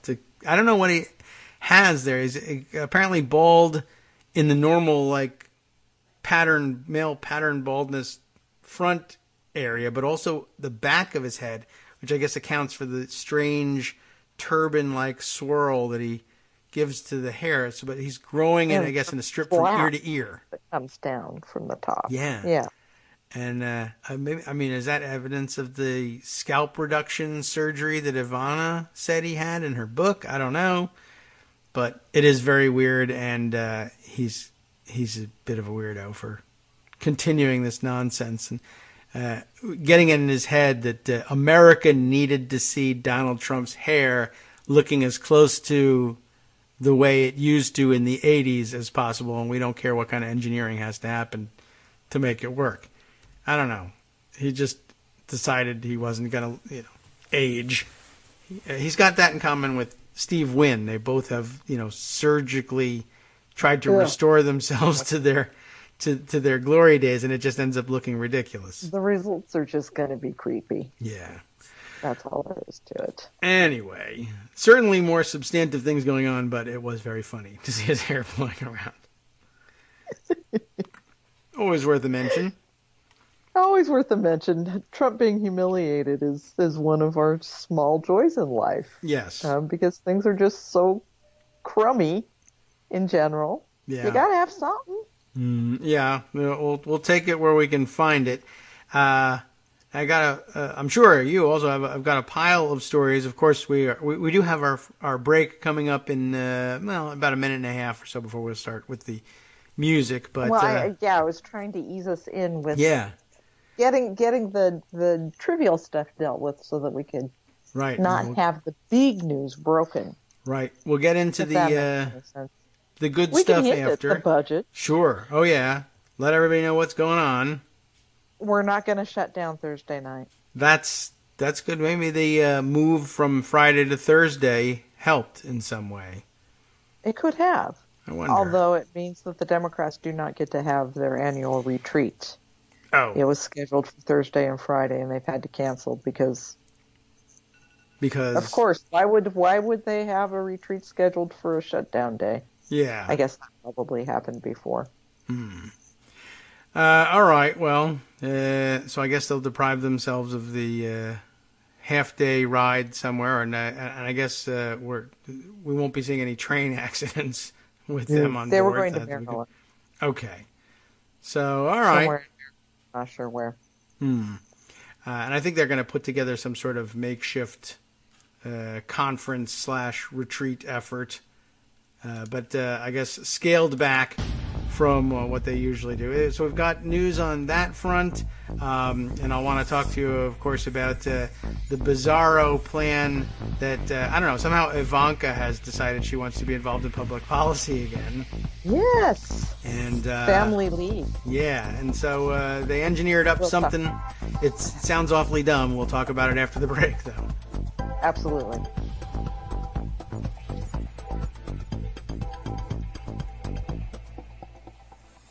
Hi, everybody. It's me, David. Let's change things up from the old fundraising pitch for just a minute and talk instead about how you can be a part of our show. If you've got a smartphone or any other electronic recording device, why not sit down and record a segment for us? Read us an important article and give us your take. Read one of your own original essays, or even just give us your commentary on something you'd like to share that's important to you. Then send the file to me at kagrox@gmail.com, and I'll try and work it into the show. Short segments, a few minutes in length, are easiest to fit in. And of course, I can't always guarantee that I'll be able to play everything, but if you've ever shouted at your radio or TV about something you wish was being covered, here's your chance to change that. Make the show your own. Send your submissions to me at kagrox@gmail.com.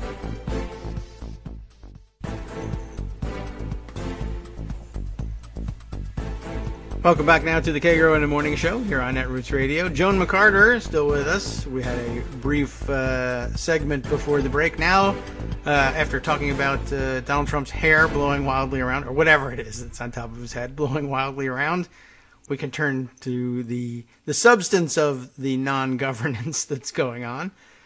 Let's see, when we left for the break, we got the basic details. No shutdown this time around, but it's another short-term CR in place, right? No. No. And this is okay. where it really gets kind of ridiculous.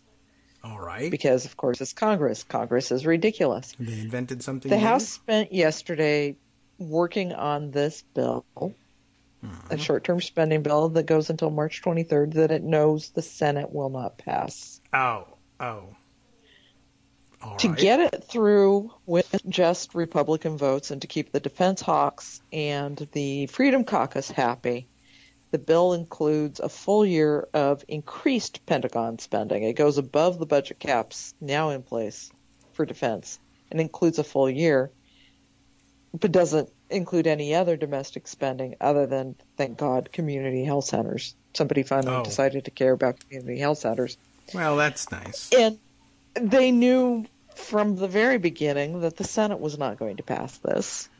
That the Senate, that there are not 60 votes to say, yes, let's spend all of our money on the Pentagon and nothing else. So it was sort of a waste of time. In the meanwhile, in the background, we've got the leadership working on a 2-year budget deal. And apparently are pretty close to getting that done. Robbing Trump of his shutdown, which is... Yeah, he was rooting for it. And hopefully also including an increase to the debt ceiling. Which is kind of important because Trump could cause a great deal of mischief with the debt ceiling. Yes. If he wanted. And with the Freedom Caucus's help.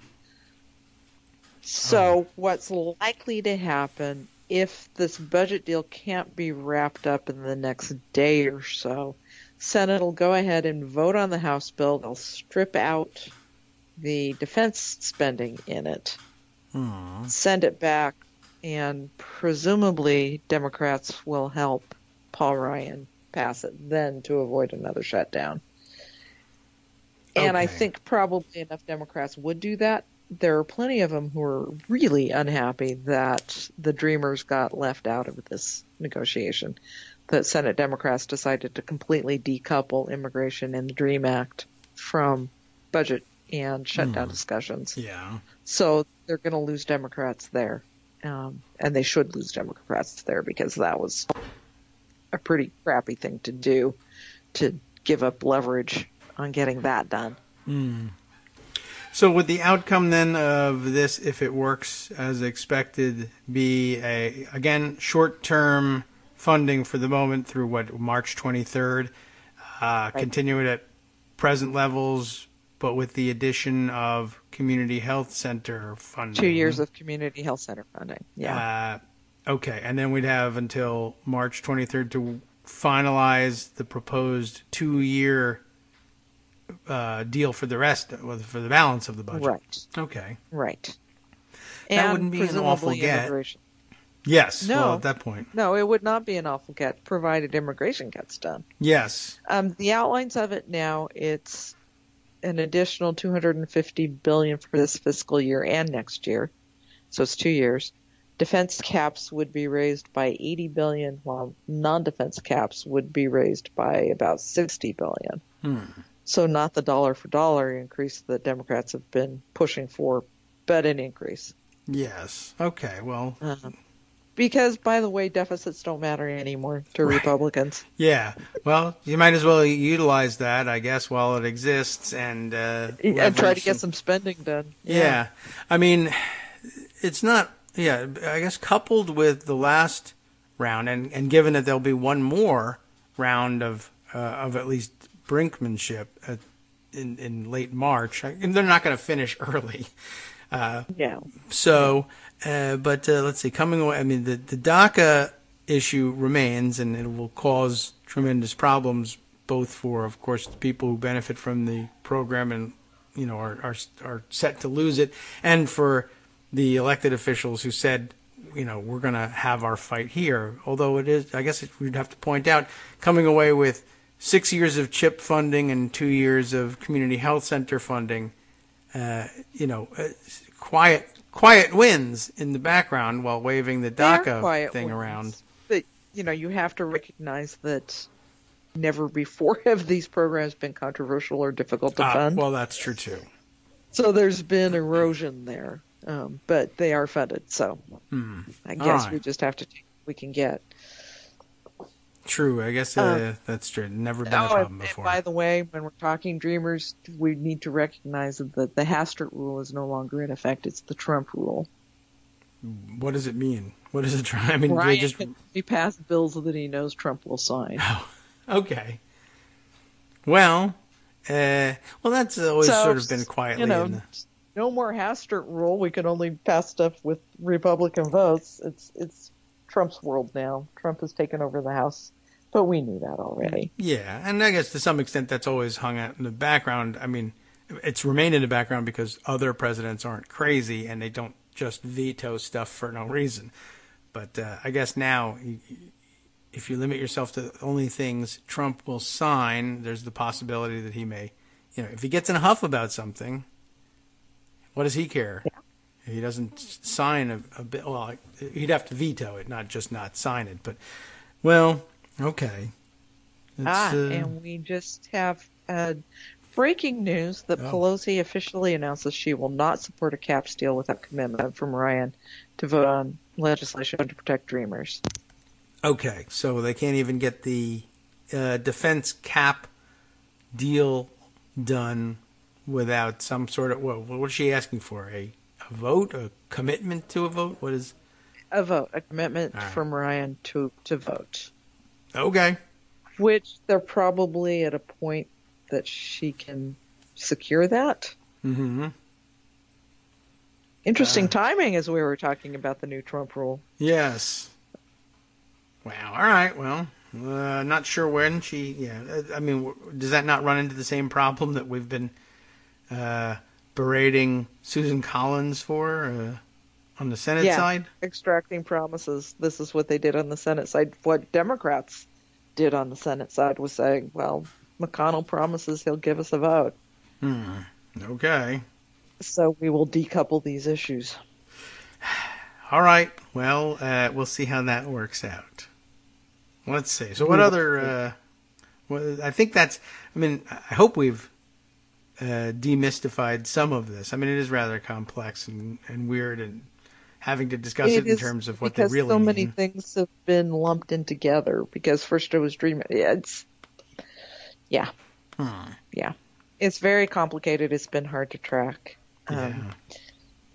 Immigration particularly hard to track. We've got our bipartisan group of senators moving on, and Lindsey Graham keeps insisting that what's going to happen is a short-term fix on a path to citizenship for just dreamers and some border funding, some border wall funding. And, Trump keeps popping up and saying, no, not enough, no, not enough. So the wild card there, of course, is Trump. And whether they happen to catch him and get him to sign a bill while Stephen Miller is, locked in a closet or something. Yeah. That would be a good idea regardless, but... Yes. Whether they get him to sign keep him in his coffin in the basement. Yeah. And there's a big basement there. He might be happy down there as well.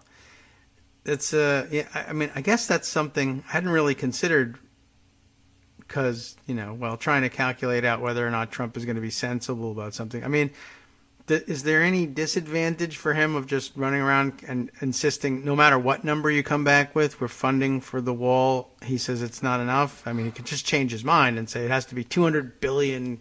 Well, here it is, $200 billion. As long as he keeps, I think he would be okay with any amount of funding for the wall, but now he has to have Stephen Miller's white supremacist goals of completely remaking our immigration policy. Oh. Yeah, if he wants to, I'm wondering, family does he reunification out. How well does he do if he just continues to not have a deal and say it's somebody else's fault? Like, I'm not going to sign and this, I think, is one thing that Republicans are pushing on. He can say that they can say you can run on this in 2018. Republicans can run on this in 2018. Your nativist immigration policies that Democrats are refusing to give you. Yeah. So if you don't insist upon them now, I think this is one of the ways they're trying to sort of trick him into letting go of the issue. You can hold this out and energize the base on the fact that the Democrats did not do this. I see. So yeah, it depends on which sort of, not exactly reverse psychology, but who backs him into the corner most effectively. Yeah. Okay. Very weird. But, all right, we can track these things the best we can. We just say you have to play it minute by minute with Trump. As we've learned a number of times, he just will state a position and then someone has to whisper in his ear, that's not your position. And then he just says, that's right, it's not. I did it to see if you were all awake. And I'm just testing they can keep him distracted enough with his parade that he'll just let Congress do its thing. Yeah, he'll want to have a hand in planning that. Yeah. So, maybe. I don't know. Well, he's not working on anything else, but this will occupy a lot of his executive time, I'm sure. And I don't know. Maybe the more distracted he is, the better. I mean, he's never proven to be helpful with his unpredictability. It's never really worked out all that well in the long run. Although occasionally he sometimes unpredictably repudiates white nationalist positions on occasion. They usually get him right back on track pretty quickly. Yeah. Oh, okay. Well, I don't know. This is the ultimate wait and see administration, if you believe it's an administration. I don't. Yeah. All right. Well, no pressure. I don't force you to. What else on the agenda these days? Well, we've got Ivanka deciding she wants to be a policy maven. Yeah, she's back in this game. She's been awfully quiet for such a high-ranking White House official who gets sent to such high-profile events.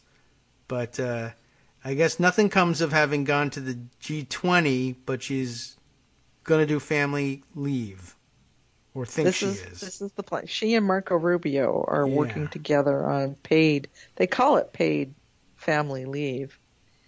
And I guess you could call it paid if by paid you mean the employee is paying for it. Their big plan is to allow people to borrow against essentially their retirement savings and Social Security. So draw down your Social Security, put off retiring week for week, month for month, however long it is that you're taking your family leave. Okay. So how you call that paid, I don't know. I see. So, what? I mean, this isn't an Ivanka invention. Is this just a Rubio thing? Has he had that lying around? That sounds new to me. I don't know where it came from. Undoubtedly some conservative think tank. Yeah, Heritage or something. I don't know. Probably. And Marco Rubio's landed upon it, and Mike Lee is all for it. It's, let's call it borrowed family leave. I guess so. I mean, so what a kind of like accounting nightmare is this? Now we're talking about you got to. I mean, I guess you're already keeping these numbers somehow, somewhere. How is an HR person going to deal with this one? You're absolutely right. I mean, that and just on the governmental level, you're supposed to track, like, you remember you were sick like 24 years ago? No, not specifically. Yeah. You had the flu and you were out for 4 days. Okay. The government has records of that. Just want you to know, first of all. And second of all, we're docking you 4 days of Social Security because of that time you were sick back then. Who's going to keep track of this nonsense? Who is keeping track of this nonsense? Good question. Ivanka's going to do it. She's got a pen. Yeah, Ivanka will figure it out.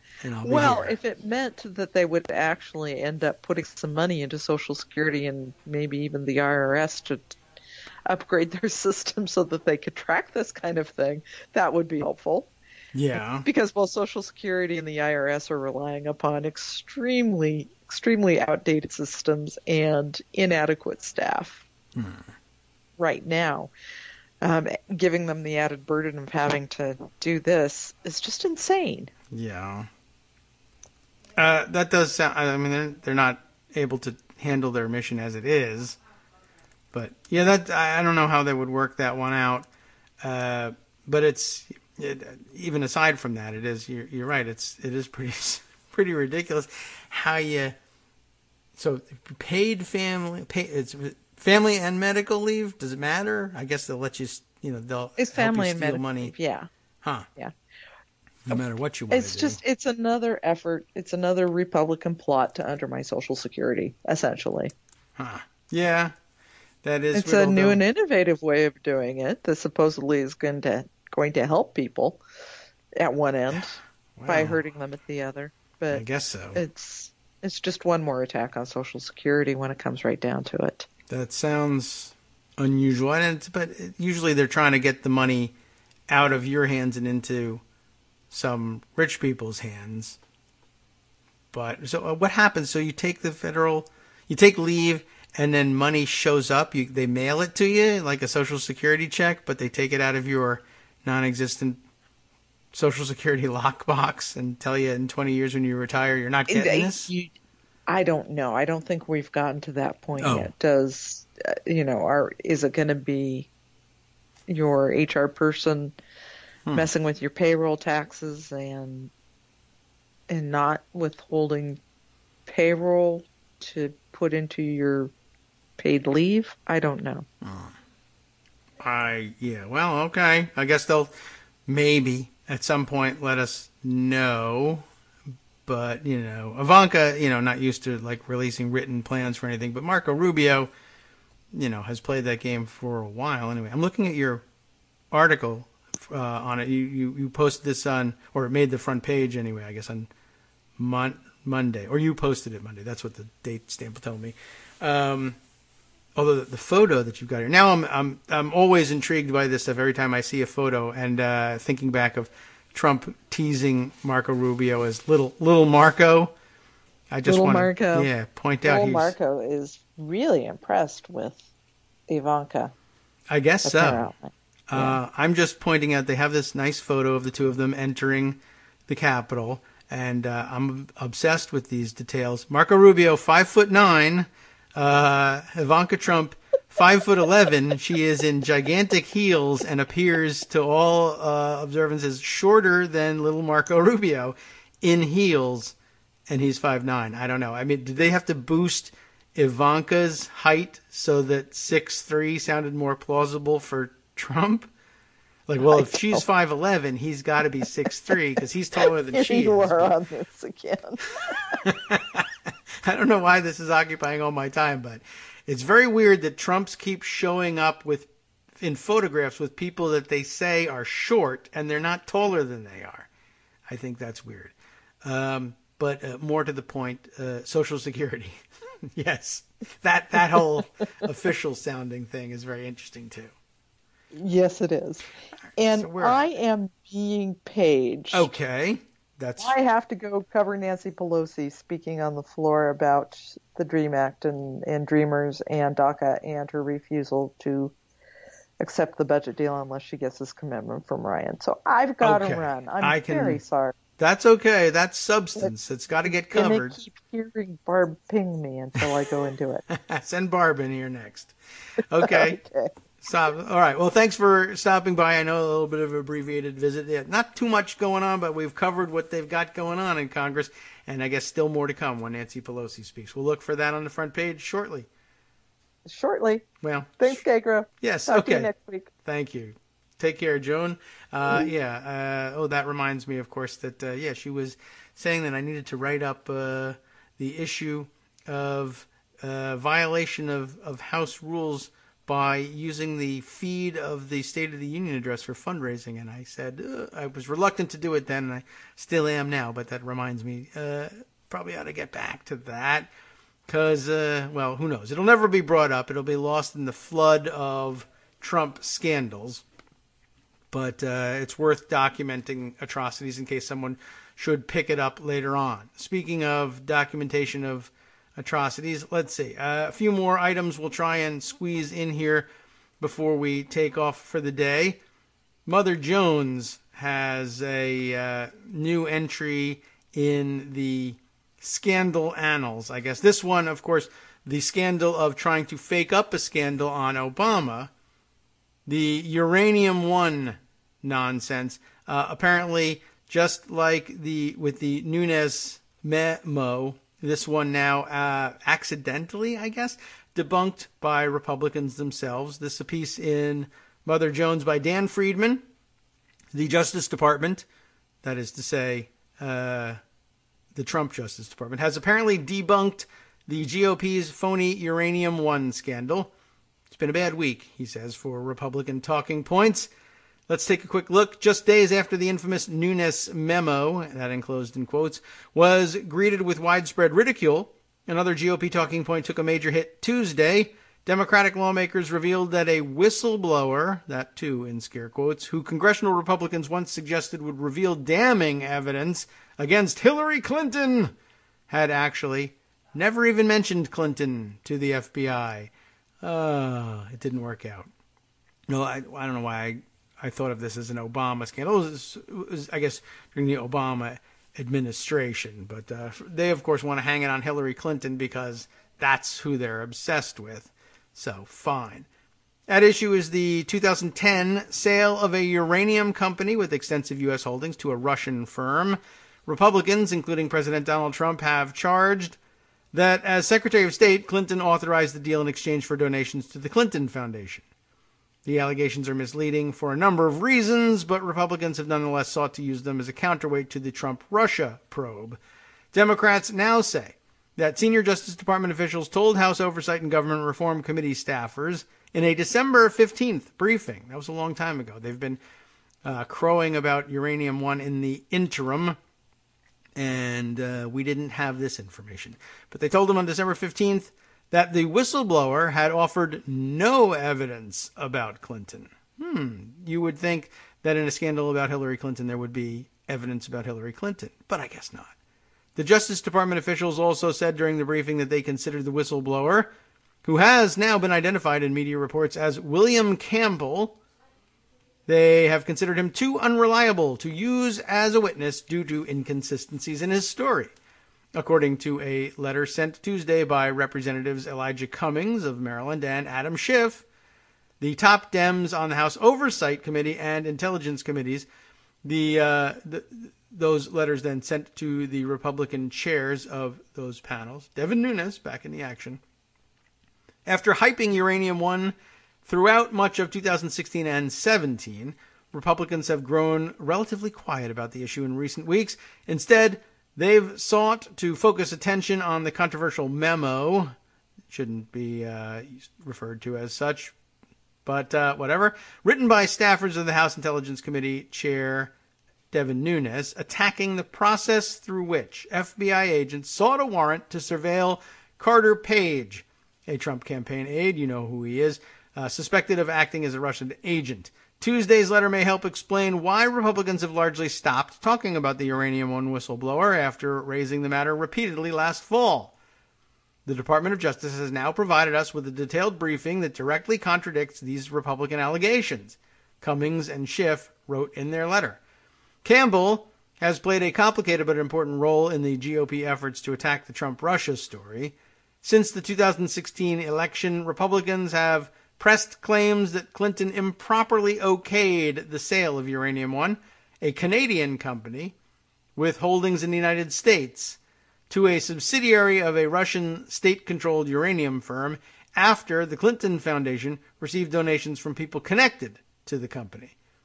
As I explained last year, not me, but rather Dan Friedman, who's writing the story, as I explained last year, the allegations, which first surfaced in a 2015 New York Times story, gee whiz, never made much sense.